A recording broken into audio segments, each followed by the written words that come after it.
So yeah, I just caught you after training. How was the workout? It was good, intense, but that's how we work. And obviously you're training ahead of your fight on the February 24th. Yeah. How are you feeling about it? I'm ready to box, but it's just a matter of fine-tuning a few last bits and then ticking over in the final week leading up to the fight night. And how's your camp been? How long have you sort of been preparing for this? I've been preparing since 31st of December. I was meant to be boxing on February the 10th, but that show got moved and by 2 weeks, which meant there was a bit of a gap in camp, which is all right. I'm quite happy that happened because it meant that I got to learn a few things in terms of dealing with uncertainty in camps and having to adjust, learning a bit more about myself. But then also it just gave me a longer period to get ready to put in a good display on the 24th. Cool. And I think your opponent's changed again, hasn't he? Do you know who you're fighting? Do you know much about your opponent? As of 3 hours ago, is a guy called Yolton Neves, who's the same person I was meant to be boxing in December. Okay. So it's somebody that I'm familiar with, and it's just business as usual, really. It doesn't really. The opponent changes the pattern of the fight, but doesn't change the outcome. And are you obviously you made your debut last year. What was that experience like at the Copper Box? It was good to get it out of the way. It was nice to shake off some cobwebs because before that I hadn't boxed for over a year. But being in there it felt at home. Trained really hard. I've been boxing for quite a while, and being in a ring just feels like home. Get in there, beat the other person up and win. What are the main sort of things you learned from that you're going to take into this fight? Is it more of a technical thing, or is it more of a mental learning? There wasn't too much really. It was more just just absorbing that atmosphere, embracing the event rather than because I think I was quite intense and focusing on my opponent and making sure that my performance was very clinical.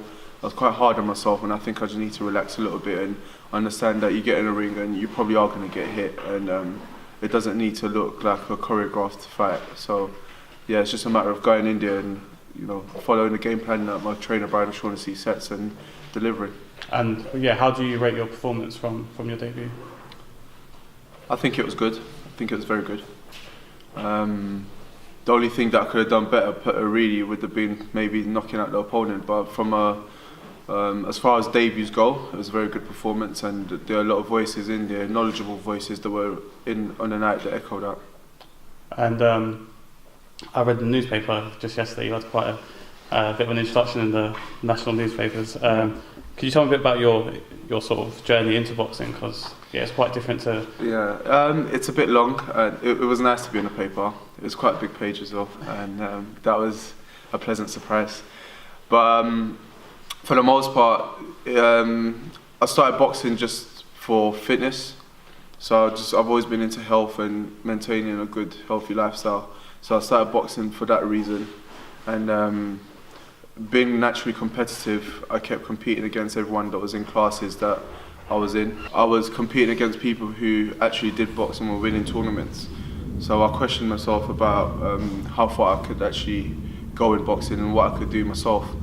So I started boxing against other fighters to see where I could go, and just naturally over time, again being competitive, I kept pushing myself, wanted to be the best in London and then nationally. Then towards the latter part of my amateur career, I was pushing on to try to be the best in the world and following the Olympic dream. And now I'm planning to do the same as a professional. Brilliant. And you also do a bit of work on modelling on the side, don't you? So how does that sort of balance with they must be quite nervous when you get into your fight? Well, I used to say a bit of modelling. Now I've got to say a lot because modelling actually currently pays me more than boxing. So that technically makes it my main occupation. But no, boxing is my full-time job. It's what I do mainly. And the modelling is just a nicety. Fortunately, I've been blessed with a skill and some attributes that I have no part in playing, of being blessed with. And it's just a nicety that I'm able to work a lot less hours than most people need to sustain my living, which means I have more hours in the gym. Perfect. And we're at Cool Box Gym. You're a stablemate of, or you're a clubmate of Lawrence Okoli, aren't you? How did you watch that fight with him and Isaac recently? Yeah, I was there ringside. You were there, and what did you make of it? The fight itself come under a bit of criticism, but what did you make of? I think the fight faced a lot of criticism because of the expectations that people had leading up to it. But if you looked at it as a fight without the build-up that it had, it wasn't necessarily such a bad fight. I thought it was a good fight. There were a lot of things that both fights could have done differently to make it more engaging, but ultimately it was a dominant performance by Lawrence. I think his class showed, and that's something that nobody can deny. I read that you won the belt of your own by the end of the year. Is that your overall aim for this year? It's not the overall aim, but it's a major aim. I think having some sort of a title by the end of the year marks the arrival of the top boxer, speaking about myself in third person.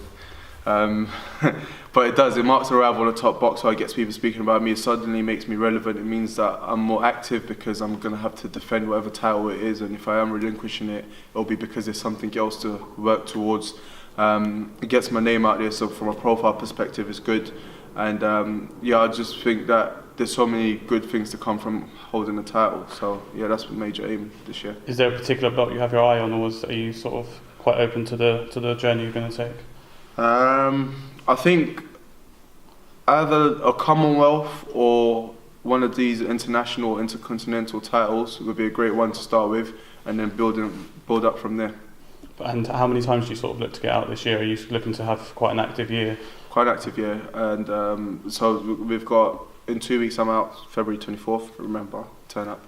And after that I'd like to have at least another 5 before the end of the year. Then, next year, probably more of the same. But yeah, the key is to stay active, have meaningful fights, learning fights, but also fights that are going to propel my profile within boxing, so that I'm able to then get, because the more my profile builds, then it means that I'm put in positions where I'm able to get opportunities to fight for the higher titles that I'm trying to build onto. I was going to say, because for someone, you've had one fight, your profile, you've had quite a lot more exposure than pretty much 99% of fighters, say, at that stage. How has that sort of changed? Has that encouraged you, and has it sort of changed your life already? But like, how's that sort of transition been? I don't pay too much attention to it. Truthfully, I don't really notice it as much. Just like the likes of you told me about it, and it's good to hear it. It means that myself and my team are doing some good things. We have good plans in place that we execute diligently. And when I hear things like that, it just means that the ball's rolling in the way that it should do. My role within the team is to focus on boxing and delivering the package on fight night.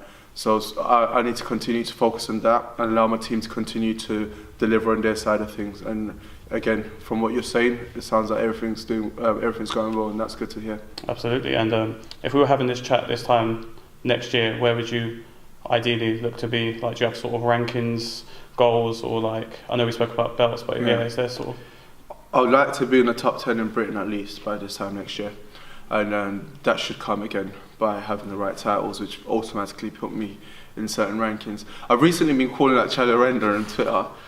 He's the Southern Area champion, and I'm not necessarily calling him out because I dislike the guy or anything like that. It's just he's got a title that I think at this stage of my career might be easier to get me running for.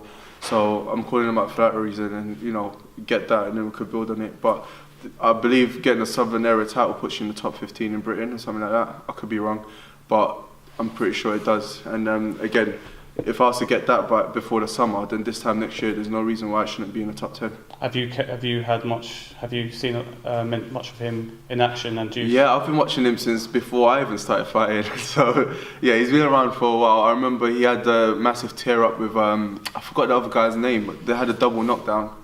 I think he might have been in a prize fighter as well before. So yeah, he's a warrior. He's game, doesn't duck anybody. He's been in a few tear ups, so I know he's got a lot of heart. He's a banger. But none of that phases me, because I'm not looking past him. I'm not trying to belittle anybody, but it's just that for the level that I believe I'm at already, and for what I already believe I have to offer, these fights should be ones that I should be winning comfortably. Cool. So it sounds like you've got a bit of a plan already. So Yeah. best of luck Thank you on very February 24th and for the rest of the year. Yeah, and I hope you're there too.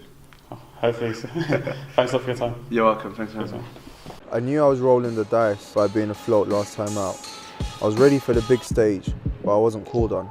So get ready for me in 2018, because whoever you are, I'm faster than you, I'm stronger than you, I am fitter than you, I'll move better than you, my sparring's better than yours. In 2018, I'm getting a belt. Next stop, Feb 24.